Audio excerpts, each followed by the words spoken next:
And we're live. Hi, everyone. Happy Wednesday.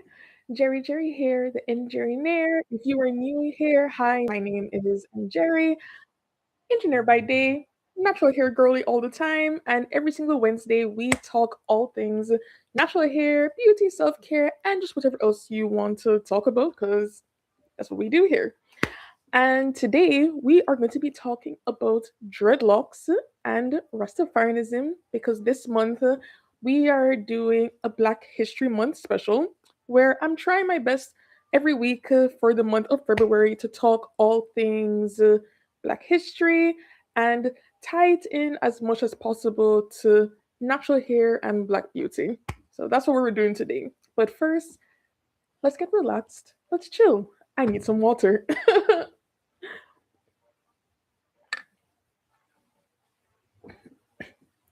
But I hope, yeah, oh my god, I should have gotten some tea. Maybe I should go for some tea. Well, my voice is just, I don't know. I've been having just a rough couple of weeks where my voice is concerned and my throat.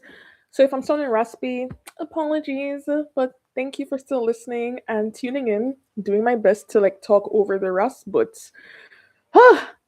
have to like catch my breath sometimes with that one. Let's just get settled in before just fully diving into it.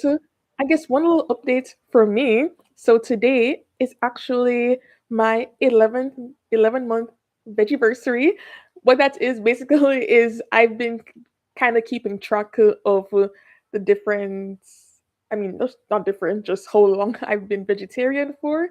And am I going to continue this vegetarian lifestyle past the 1 year? Because initially this was supposed to be for like 1 month, just to like convince myself to eat more veggies. But just moving this mic a little bit closer so you guys can hear me. But yeah, it was supposed to be just 1 month, and then after 1 month, I was like, that wasn't too bad. Let's try it for 2 months, and then 2 months turned into 3 months, and then 3 months turn into 4 months, and then 4 months turn into six, and we are now at 11. Yeah, I think at the 6 month mark, I did kind of, tell myself, let's try to see if we can do it for a year. And I think when seven came, I was like, oh my God, a year is actually a long time. But yeah, it's going to be 1 year in 1 month. I am pretty excited, pretty proud of myself because, meat, I think meat is very big in everyone's diet. And so to be able to give up meat for so long, I am pretty impressed with myself, honestly, for that. And funny enough, that even kind of ties into today's topic. It just happened to fall on a Wednesday, my 11-month vegiversary, because when we talk more about the Rastafarian lifestyle, you know, not all, but a lot of them do tend to have a vegetarian diet. And if they're not completely vegetarian, they probably just opt for like seafood, but definitely no pork, you know, minimize red meat, things like that. So everything is kind of related. As you can see, I brought out my earrings. Oh, which one am I flipping? Yeah, brought out my little Rasta colored earrings, which is also, tied to Rastafarianism. All that. It's gonna be a fun little live. Do you wear locks? Have you ever thought about getting locks? Are you a Rasta? Do you know somebody who is a Rasta? And what do you know about the Rastafarian life and dreadlocks? Let me know in the comments below so far. What do you know? I do want this to be like a little chat, but even if it's not like a chat, I did some research and you know it's funny that I didn't know everything because I am a Jamaican. Yeah, yeah. I have to represent today because I'm talking about something that is a big part of my country's culture. And I think even just from like a global scale, when people think about Jamaica, they think about, of course, the one and only Bob Marley. And Bob Marley was also a Rasta. So you have to give the Rastas, their credits because yes, Rastafarianism is not the only way in which Jamaica was put on the map, but I feel like anytime someone thinks about a Jamaican, they think about somebody with locks and they live on a beach and they smoke marijuana, aka ganja, which is how we would call it. But yeah, but for Black History Month, I just thought it was pretty appropriate to be able to touch on locks and the Rastafarian lifestyle. I mean, I'm not like a PhD in it, but I learned a thing or two, and I wanted to share what I have learned. And yeah, maybe we can even just figure it out as we go along. But yeah, that's it for I guess me talking about my little veggie celebrations. But like locks, locks are beautiful. I love locks. If you knew me at any point in life, well, okay, maybe not any point, but definitely I think the latter parts of university I started wearing full locks. So I used to wear first braids, but then I got into crochet in the latter part of university. And after getting into crochet, I started off with like crochet braids, I believe. Yeah, crochet braids. And then, as every girl with a broken heart, I have to like dye my hair red. Well, I didn't dye it red, but I did choose to get red locks to just be different and whatever. And after that, did I wear anything that was not locks? I don't think so. I wore regular locks. I wore, these are all full locks, so like regular straight locks. I wore wavy locks, and in COVID was when I started wearing butterfly locks, which honestly, gorgeous, super gorgeous. I love a butterfly lock. So definitely, I was very into locks, and to the point where everyone was saying, and Jerry, like, why don't you just lock your hair? You wear locks so much. Why don't you just lock your hair, right? And I'm like, yeah, I like it, but the commitment, the commitment of locking my hair was just something I I just couldn't do it. I just couldn't do it. But it's not just about can't do it. I mean, yeah, I could lock my hair. Like my mom has locked her hair at one point, and then when she was, done with the locks, me and my cousin basically pulled out her hair with thumbtacks. So it is not like an easy thing. The easiest thing, is to just cut off your hair.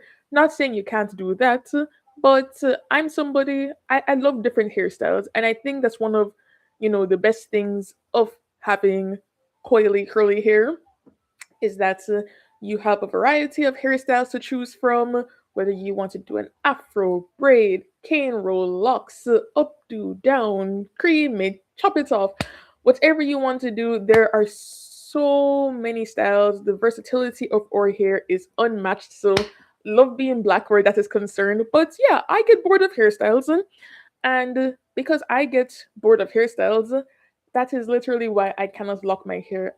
And I love an afro. Persons have tried to say, oh, you can do this with locks, you can braid your locks. You know who's very good at the versatility of locks? Halle and Chloe Bailey. I feel whenever they go on the red carpet, their hair is doing something different, and I absolutely love it. It's beautiful, it's gorgeous. I love it. I just love an afro. I love my afro, and because I love my afro, yeah, I just can't. So sometimes I just want to feel my scalp, feel my hair, all of that. So maybe one day, maybe one day I will, get into locks, but it is not today. But what about you? Have you ever thought about locks? Let me know in the comments if you've ever thought about getting locks. But yeah, like I mentioned, dreadlocks. When you think about dreadlocks, you think about Jamaica, you think about Bob Marley, you think about reggae music, and of course Rastafarians. But let's talk about dreadlocks a little bit. What are dreadlocks? Dreadlocks literally your hair is just being matted. So locks are just matted strands of hair, and you can either help the hair, so like you can form it into like the lock to like help to form it, to shape it, whether you want a medium sized lock or a very fine lock, like sister locks, micro locks. You have options, or you have something called free form locks where you literally just let the hair do what it needs to do. But that is what locks are. It's just matted hair, but it is so beautifully done. And locks, it's just, you see different styles. Like, who's a good example for freeform? So if you listen to dancehall, I think, I could be wrong, but I think Asian has freeform locks. His hair is definitely given freeform.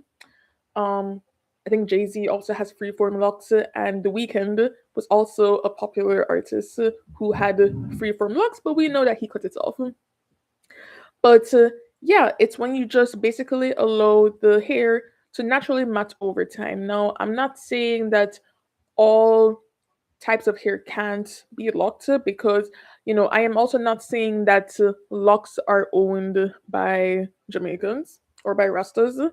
Definitely not saying that, but it was popularized. I want to say for modern day, Rastafarians definitely popularized the style.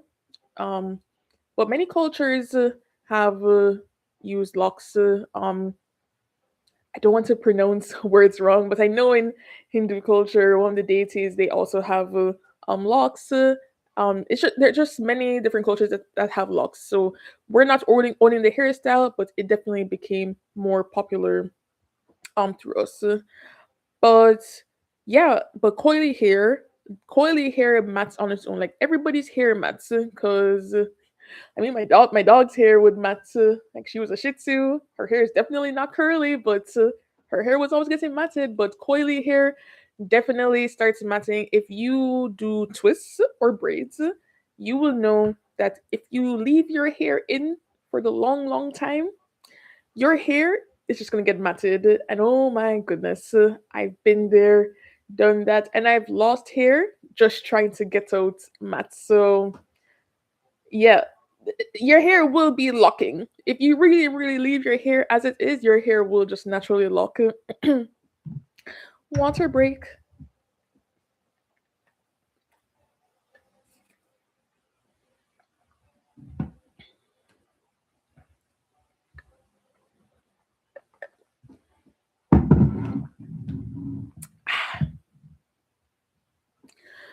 But yeah, but dreadlocks, like the term dread itself, it's doesn't really have like the happiest history where that is concerned.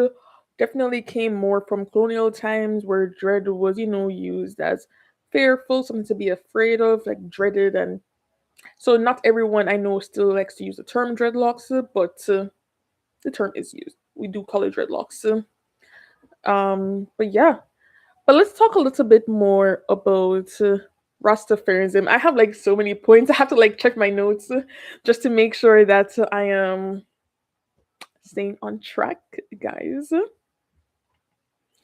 But Rastafarianism, it is a spiritual movement that did start in Jamaica back in the 1930s.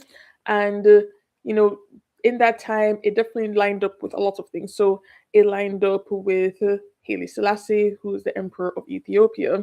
And actually, Rastafari actually comes from his name. So the term Ras is more for like nobility in Ethiopian culture, and then Tafari was his name. So that's where you get Rastafari from. I did not know that, like maybe I did know that as a child, but I just did not remember. But I'm like, that makes sense. But that's where we got at least the name from, and it developed in the 1930s. And really, a lot of it is seeing Haile Selassie as almost a second coming of Christ. So it's like a branch of spirituality, Christianity, but taking it from that approach. Also, a big part of Rastafarianism is, like the Pan Africanism, Return to Africa movement, and being in the 1930s, this definitely lined up with just a lot of civil rights movements that were going on around that time as well. So Marcus Garvey was a big part of that as well in the civil rights movement, and also along with that, you have like the Black Power movement just going on in the U.S. So everyone in their own way was really becoming more empowered and really preaching Black pride, being proud of who they are, and Rastafarianism. Babylon's a big thing, which we'll get into later, but not trying to simply bow down to what the West is trying to do, and oppressing Black people. But that's just like parts of Rastafarianism, and then spiritually, also them are also vegetarians, like I did mention earlier, so they'll call that idol, don't eat pork, things like that. And it is more than that. It is so much more. I'm not a PhD, guys, but I definitely Rastas do not. I think they're a bit misunderstood at times, even till this day. Like sometimes people are like, "You're a Rasta," and it is definitely more accepted. Back in the day, not as much, but you know, for a movement that is definitely about empowering Black folks, I'm here for it all the time because it's especially in a time where you are actively oppressed. For you to be able to not just spiritually be, aligned and believe what you believe, but for you to be able to see yourself and know that, hey, I am Black, I am proud, and even if you yourself, even if you look for ways to discriminate me and to try to put me down, I am still going to find ways to just be who I am and fight back. So for Rastafarianism, there's so much more to it, but that's just a few points that I wanted to address. And I guess for the hair, let's talk about the hair. Now there is it Nazarite? Nazarite? I hope I did not pronounce that wrong, but it's in the Bible, the Nazarite vow. And basically, if you know the story of Samson, where he lost his strength from cutting his hair, similarly, they keep their hair and let it grow, and so they don't cut it, they don't comb it, they just let their hair grow, and that also symbolizes wisdom, for how long that they've kept the hair growing as well. So that's where the locks are tied to the religion where that is concerned, but also it's also for embracing their African identity or their Black roots. So there's so much more. There's so much in the hair, and it's just so much more than a hairstyle. It really is for spiritual, religious purposes, and also keeping that connection to our African roots. But the style has been popularized a lot. So not everybody who wears the style is a Rasta. Like I mentioned earlier, many pop stars they do wear the style, but they're not Rastas. But on this, in the same breath, not everyone who is a Rasta has locks. So there are persons who probably still practice the lifestyle, you know, still do the religious practices, but just is not a Ras. Like it's not wearing locks, right? So the identity of a Rasta is not meant to cage for sure, but that is for those who do decide to follow along and grow out their hair in locks, that is typically how that goes. But yeah, did you guys know this at all? Did you know all this about Rastafarianism? Let me know in the comments below what your thoughts are. What did you know? What did you not know? I mean, Jamaican history, so rich, and I love that about my people and my nation. So yeah, proud to be a Jamaican. Water break. Enjoy the music.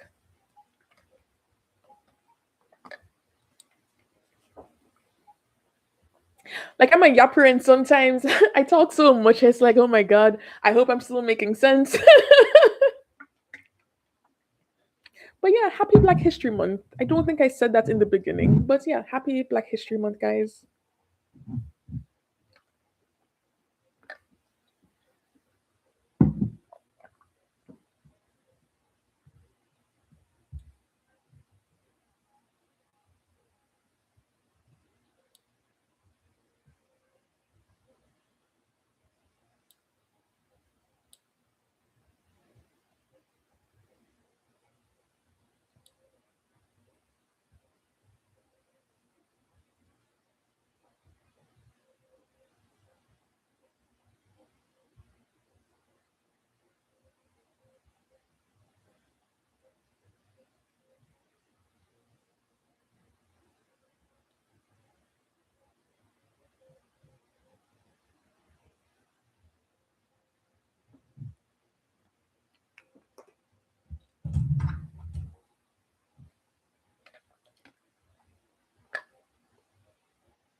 Well, I will briefly just touch on, I guess maintaining locks. I don't have locks, but similarly to like braids, you just want to like cleanse the scalp, wash the hair, make sure the hair is not too wet, so that it doesn't develop any mildew. But I think I need a whole other segment on maintaining locks, just because I'm not a locks girly. But thank you for joining me today. If you like the video, give it a thumbs up. If you're interested in more content like this, subscribe down below. And if you have not joined the family, what are you waiting on? Give it a subscribe. I'm here every single Wednesday where I talk all things natural hair, self care, beauty, and just whatever you guys want to talk about in the comments. But I am gonna head out. But it was lovely being with you. So come back next Wednesday where we'll continue this Black History edition where I'll continue to talk about how Black hair is still part of Black history. And if you just want to see other things like how I care for the hair, I do have videos on that. And we will go back to our regular routine of just talking about regular hair care every single Wednesday. So stay tuned. Thank you for joining. And remember, self care is how we practice self love. Bye.